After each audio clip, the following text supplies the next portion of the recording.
Hi friends, welcome to my channel Vijaya Srinivas.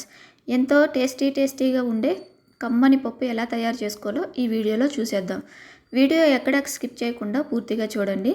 ఒక glass కందిపప్పు తీసుకొని శుభ్రంగా కడిగేసుకొని తగినన్ని నీళ్లు పోసుకోండి. అలాగే పెద్ద సైజు ఒక ఉల్లిపాయ తీసుకొని దాన్ని సన్నగా తరిగేసేసేయండి. ఒక 10 మిరపకాయలు కూడా తీసుకొని దాన్ని కట్ చేసి అందులో వేసేయండి. ఒక టేబుల్ స్పూన్ ఆయిల్ వేయండి. ఆయిల్ వేయడం వల్ల కందిపప్పు చాలా త్వరగా ఉడికిపోతుంది. అలాగే టేస్ట్ కూడా బాగుంటుందండి. ఇది ఒక చిన్న టిప్ అనుకోండి. మధ్య మధ్యలో పప్పు ఉడుకుతుందా లేదా అనేది కూడా చెక్ చేసుకుంటూ ఉండండి మీరు. ఈ ఆయిల్ వేయడం వల్ల తొందరగానే కుక్ అయిపోతుందండి. 3 పెద్ద కాయలు టమాటాలు తీసుకోండి, దాన్ని తరిగి పెట్టేసుకోండి. కొంచెం చింతపండును కూడా రెడీగా పెట్టుకోండి. ఈ నిమ్మ సైజ్ అంతా ఉంటుంది అనుకోండి చిన్నది. కొంచెం చింతపండు అయితే పులిపి అడ్జస్ట్ అయిపోతుంది మనకి. 1 టీ స్పూను పసుపు వేసుకోండి. అలాగే 2 టీ స్పూన్ల కారం వేసుకోండి. మేము కారం కొంచెం ఎక్కువగానే తింటామండి, అందుకని కొంచెం ఎక్స్ట్రా యాడ్ చేసాము. మీరు ఎంత స్పైస్ అనేది తింటారనేది దాన్ని బట్టి చూసుకొని కారం వేసుకోండి.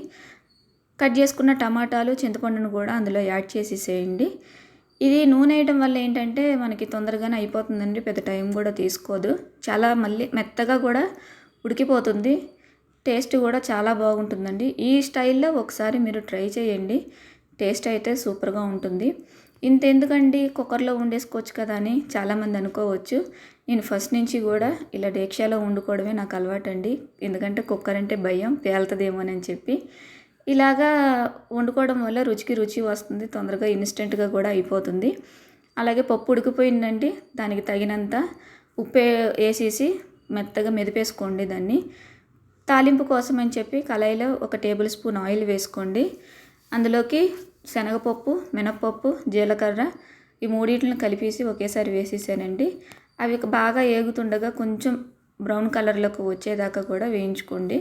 కొంచెం రంగు వచ్చినాక ఎండుమిర్చి, కరివేపాకు కూడా వేసేసేయండి.